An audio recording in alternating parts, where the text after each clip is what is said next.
പ്രണയിക്കുന്നു, അതിന് വ്യത്യസ്തമായ സന്ദർഭങ്ങൾ ഒരുക്കി കൊടുക്കുന്നു. ആ രൂപത്തിൽ പഠിച്ച് ഒരു ഗേൾ ഫ്രണ്ട് ഇല്ലെങ്കിൽ, ഒരു ബോയ് ഫ്രണ്ട് ഇല്ലെങ്കിൽ അതൊരു ന്യൂനതയാണ് എന്ന് അതിന് സൈക്കോളജിയുടെ ഒരു ശാസ്ത്ര പിൻബലവും നേടാൻ വേണ്ടി ശ്രമിച്ചുകൊണ്ട് ഈ പൈശാചികമായ തരത്തിലുള്ള കൂട്ടുകെട്ടുകളെ, മൃഗീയമായ തരത്തിലുള്ള നിലവാരത്തെ അതിനെ താത്വികമായി കൊണ്ടുവരാനും ആണും പെണ്ണും ഇടകലർന്ന് ചെറുപ്പം മുതൽ പഠിക്കാത്തതിന്റെ പേരിലാണ്, ക്ലാസ്സുകളിൽ ഒരുമിച്ചിരിക്കാത്തതിന്റെ പേരിലാണ് അവർ മുതിർന്നു വരുമ്പോഴേക്കും അനാവശ്യമായ അസഭ്യ ചിന്തകളും അശ്ലീല ചിന്തകളും ഒക്കെ വരുന്നത് എന്ന യുക്തിവാദികളുടെ യുക്തിയില്ലാത്ത ഗവേഷണങ്ങളും നിരീക്ഷണങ്ങളും ഒക്കെ ക്യാമ്പസുകളിൽ, ആ അറ്റൻഡൻസ് റോളുകളിൽ മാത്രമല്ല, ഇരിക്കുന്ന ബെഞ്ചുകളിൽ പോലും ആണും പെണ്ണും ഒരുമിച്ചിരിക്കണമെന്ന് ചിന്തിക്കുന്ന ഭൗതികമായ ഒരു സംസ്കാരം അടിച്ചേൽപ്പിക്കപ്പെടാൻ പ്രത്യേകമായി താല്പര്യം കാട്ടുന്ന ഈ കാലഘട്ടത്തിൽ ഇതാ ആണിനെയും പെണ്ണിനെയും സൃഷ്ടിച്ച റബ്ബ്, അവരുടെ മാനസികാവസ്ഥകളെ അറിയുന്ന റബ്ബ്, പരസ്പരം സന്തോഷത്തോടു കൂടി അവർ ജീവിക്കുന്നതിന് വേണ്ടി വിശുദ്ധമായ ഒരു ക്രമം നിശ്ചയിച്ച റബ്ബ് ഏതെല്ലാം തരത്തിലുള്ള മര്യാദകൾ പാലിക്കണം എന്ന് പഠിപ്പിച്ചിട്ടുണ്ട്. അതുകൊണ്ട് തന്നെ പ്രണയം വിവാഹത്തോടുകൂടിയും വിവാഹത്തിന് ശേഷവുമാണ് ഇസ്ലാം അനുവദിച്ചിട്ടുള്ളത്. അതല്ലാതെ വിവാഹത്തിന് മുമ്പ് കാലങ്ങളോളം മരം ചുറ്റിയാണെങ്കിലും അല്ലെങ്കിലും, പാർലറുകളിലാണെങ്കിലും അല്ലെങ്കിലും, ക്യാമ്പസിന്റെ പരിസരത്താണെങ്കിലും അല്ലെങ്കിലും ശരി, അന്യ ആണും അന്യ പെണ്ണും പ്രണയം എന്ന പേരിലോ പരസ്പരം അറിയാം എന്ന പേരിലോ ഒക്കെ യഥാർത്ഥത്തിൽ കണ്ണുകൊണ്ടും കാതുകൊണ്ടും കൈകൊണ്ടും വ്യഭിചരിക്കാൻ SMS-കളിലൂടെയും MMS-കളിലൂടെയും ചാറ്റിങ്ങുകളിലൂടെയും ഒക്കെ വ്യഭിചാരത്തിന്റെ വ്യത്യസ്തമായ അമ്പുകൾ ചെയ്യാൻ വേണ്ടി ഇബ്ലീസിന്റെ ശരങ്ങളുമായി കേവലം ഒരു പ്രണയത്തിന്റെ പേര് പറഞ്ഞ് ഇതാ പൈശാചികമായ വൈതാളികമായ നിലപാടുകളെ അങ്ങനെ തന്നെ അനുകരിച്ചിട്ട് നാം സ്വർഗത്തിലേക്കും മറ്റുള്ളവർ നരകത്തിലേക്കും എന്ന് ചിന്തിക്കുന്നത് ഒരിക്കലും ശരിയല്ല. സ്വർഗത്തിലേക്കുള്ള വഴിയും നരകത്തിലേക്കുള്ള വഴിയും ഒന്നല്ല എന്ന് വ്യക്തമായി മനസ്സിലാക്കണം. അതുകൊണ്ട് തന്നെ നരകത്തിലേക്ക് പോകുന്ന ആളുകൾക്ക് ചിന്തിക്കേണ്ടതില്ല, അവർക്ക് അവരുടെ താല്പര്യങ്ങൾ പൂർത്തീകരിച്ചാൽ മതി. അവർക്ക് തെറ്റുകൾ തെറ്റുകളാണെന്ന് തോന്നണമെന്നില്ല. അതുകൊണ്ട് തൗബയുണ്ടാവില്ല, തിരുത്തണമെന്ന ബോധമുണ്ടാവില്ല, ഉള്ളത് അപ്രകാരം തന്നെ തുടരും. എന്നാൽ സത്യവിശ്വാസികളും സ്വർഗത്തിലെത്തണമെന്ന് ദാഹിക്കുന്നവരും അതിനുവേണ്ടി അധ്വാനിക്കുന്നവരും തികച്ചും വേറിട്ട പരിശുദ്ധമായ എന്നാൽ ഉന്നതമായ കുലീനമായ ഒരു വഴിയിലൂടെയാണ് അവരുടെ ജീവിതം നയിക്കുക എന്ന് കാണാൻ സാധിക്കും. അതുകൊണ്ട് തന്നെ പ്രണയത്തിന്റെ പേരിലുള്ള വ്യഭിചാരത്തിന്റെ വ്യത്യസ്ത അളവുകൾ നമ്മുടെ ജീവിതത്തിലേക്ക് കടന്നു വന്ന് പരലോക നഷ്ടപ്പെടുത്തുന്ന ഒരു അവസ്ഥയെ ഓരോരുത്തരും സൂക്ഷിക്കേണ്ടതുണ്ട്. അതുകൊണ്ട് തന്നെ പരസ്പരം, പ്രത്യേകിച്ചും ഈ യൗവനത്തിലും കൗമാരത്തിലും യുവത്വത്തിലും ഒക്കെ അന്യ ആളുകൾ അങ്ങനെ കാണാനും മിണ്ടാനും SMS-കൾ അയക്കാനും കത്തുകൾ കൈമാറാനും, അങ്ങനെ പ്രണയമാണെങ്കിലും അല്ലെങ്കിലും സൗഹൃദത്തിന്റെ പേര് പറഞ്ഞാണെങ്കിലും അല്ലെങ്കിലും ഒക്കെ അന്യ ആണും അന്യ പെണ്ണും അങ്ങനെ ഒരുമിച്ച് ഇടപഴകാനും ഒക്കെയുള്ള സാഹചര്യങ്ങൾ എമ്പാടുമുണ്ടെങ്കിൽ തന്നെയും നിങ്ങൾ നോക്കൂ, വളരെ കൃത്യമായി നമ്മുടെ ക്യാമ്പസുകളിൽ നമ്മുടെ വസ്ത്രധാരണത്തിൽ പോലും അതിൻ്റെതായ മര്യാദ പുലർത്തണം. പുരുഷന്റെ വസ്ത്രം എന്താണ് അത് കൃത്യമായി പഠിപ്പിച്ചിട്ടുണ്ട്. മര്യാദയോടുകൂടി മാന്യതയോടുകൂടി നിര്യാണിക്ക് താഴെ പോകാതെ വൃത്തിയുള്ള ശുദ്ധമായ വസ്ത്രം ധരിക്കാൻ പുരുഷന്മാരായ ആളുകൾ ഒരിക്കലും അനുകരണത്തിന്റെ വഴിയിലല്ല, സ്ത്രീകൾ ധരിക്കുന്നത് പോലുള്ള വസ്ത്രങ്ങളല്ല, അതേപോലെ തന്നെ പേക്കോലങ്ങളല്ല എന്ന് മാത്രമേ അതേക്കുറിച്ച് ഞാൻ പറയുന്നുള്ളൂ. പെൺകുട്ടികളെ സംബന്ധിച്ചിടത്തോളം അന്യപുരുഷന്മാരെ ആകർഷിക്കാവുന്ന രൂപത്തിലുള്ള ഇറുകിയ വസ്ത്രങ്ങളും അതേപോലെ തന്നെ ആ രൂപത്തിൽ തങ്ങളുടെ ശരീരത്തിന്റെ നിമ്നോന്നതികൾ പ്രകടമാകുന്ന രൂപത്തിലുള്ള വസ്ത്രങ്ങളും ഒരിക്കലും സ്വീകരിക്കരുത് എന്നാണ് പ്രത്യേകമായി പറയാനുള്ളത്. മുഖവും മുൻകൈയും ഒഴികെയുള്ള ഭാഗങ്ങൾ അവർ മറയ്ക്കാൻ പ്രത്യേകം ശ്രദ്ധിക്കുകയും അതോടൊപ്പം തന്നെ തങ്ങളുടെ വ്യക്തിത്വവും കുലീനതയും തങ്ങൾ അങ്ങനെ എല്ലാവർക്കും വേണ്ടി വഴങ്ങിക്കൊടുക്കുന്നവർ അല്ല. വിവാഹം വരെ കണ്ടവർക്കൊക്കെ ആസ്വദിക്കാനും കമന്റ് അടിക്കാനും സംസാരിക്കാനും പാകമായ രൂപത്തിൽ നിന്നുകൊടുക്കേണ്ടവൾ അല്ല ഞാൻ എന്ന് പഠിപ്പിക്കുന്ന വസ്ത്രധാരണത്തിന്റെ ആ ഇസ്ലാമികമായ കോഡുകൾ, മര്യാദകൾ, അതിന്റെ കൃത്യമായ രീതികൾ, അത് എന്താണ് എന്ന് പഠിച്ചറിഞ്ഞ് അതിന്റെ ലക്ഷ്യം എന്താണ് എന്നറിഞ്ഞ് തനിക്ക് സംരക്ഷണം ഉറപ്പുവരുത്താനും അതേപോലെ താൻ മാന്യയാണ്, പതിവ്രതയാണ് എന്ന് മറ്റുള്ളവർ തിരിച്ചറിയാനും ഉതകുന്ന രൂപത്തിൽ ആ പക്വമായ കുലീനമായ വസ്ത്രധാരണത്തെ പരലോകമോക്ഷം ലക്ഷ്യം വെച്ചുകൊണ്ട് ഹൃദയത്തിൽ സ്വീകരിക്കാൻ നമുക്ക് സാധിക്കണം എന്നാണ് സാന്ദർഭികമായി ഓർമ്മപ്പെടുത്താനുള്ളത്. അതോടൊപ്പം തന്നെ നമുക്ക് ദാഹങ്ങളും മോഹങ്ങളും ഏറെയുണ്ട്. ആവശ്യങ്ങൾ ഒരുപാടുണ്ട്, പണത്തിന്റെ പ്രശ്നമുണ്ട്. അതുകൊണ്ട് തന്നെ ഒരുപക്ഷെ 1 രൂപ കൊടുത്താൽ ഒരു ബൈക്ക് കിട്ടിയെന്ന് വരും.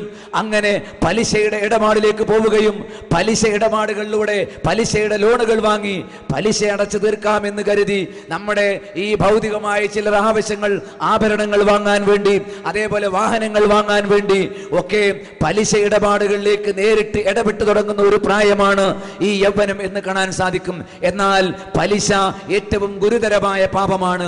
പലിശ നൽകുന്നതും അത് കൊടുക്കുന്നതും അത് വാങ്ങുന്നതും മാത്രമല്ല, അതിന് കണക്കെഴുതുന്നതും അതിന് സാക്ഷി നിൽക്കുന്നത് പോലും ശപിക്കപ്പെട്ട കാര്യമായി ഇസ്ലാം വ്യക്തമാക്കിയിട്ടുള്ളതാണ് എന്ന് നിങ്ങൾക്ക് ഓർമ്മ വേണം.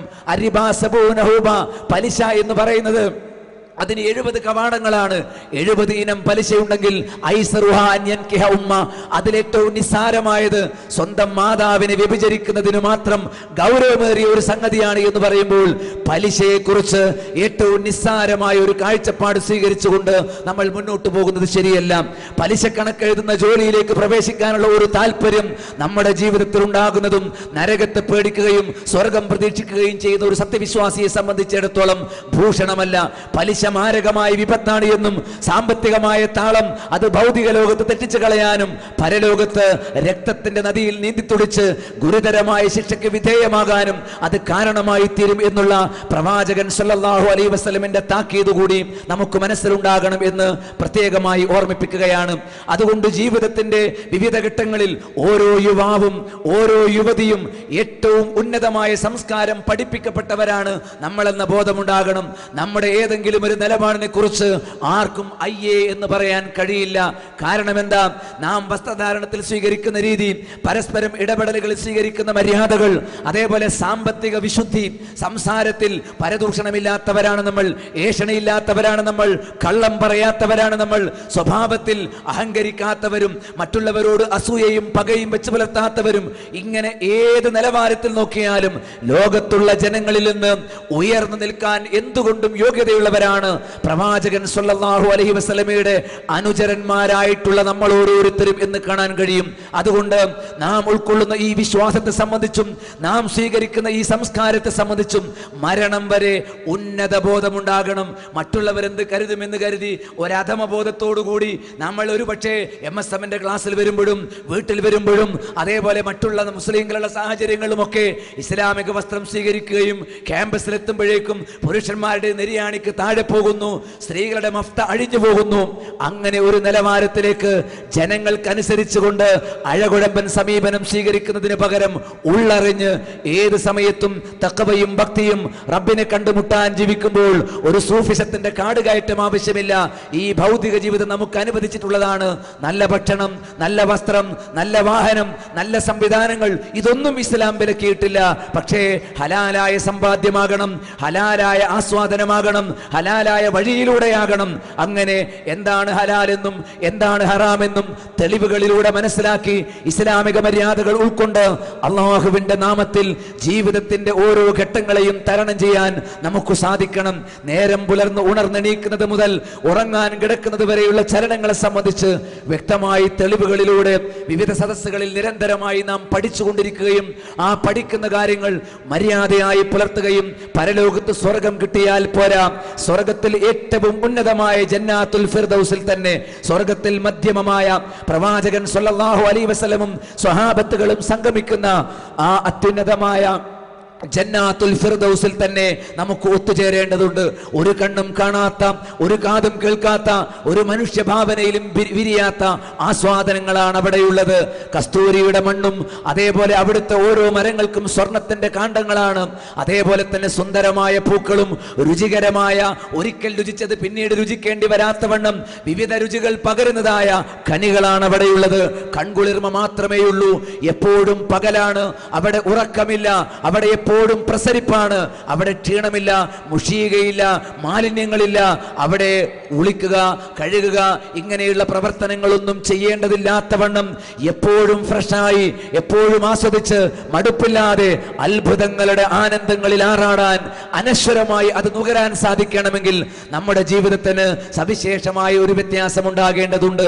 എന്നാലോ പിശാചിന്റെ ശബ്ദമായ മ്യൂസിക് ഖുർആനിൽ നിന്ന് നമ്മെ അകറ്റിക്കളയും. പിശാചിന്റെ സംഗീതം എന്ന് പറയുമ്പോൾ മ്യൂസിക്കിനെ സ്നേഹിക്കുന്നവർ അള്ളാഹുവിന്റെ ദിക്റുകളിൽ നിന്നും ഖുർആൻ ആയത്തുകളിൽ നിന്നും തഖ്വയിൽ നിന്നും അകന്നു പോകും. മ്യൂസിക് എന്ന് പറഞ്ഞാൽ കള്ളും അതേപോലെ തന്നെ പന്നിമാംസവും കുരിശുമൊക്കെ ഹറാമാക്കിയ കൂട്ടത്തിൽ ഹറാമാക്കപ്പെട്ട കാര്യമാണ്.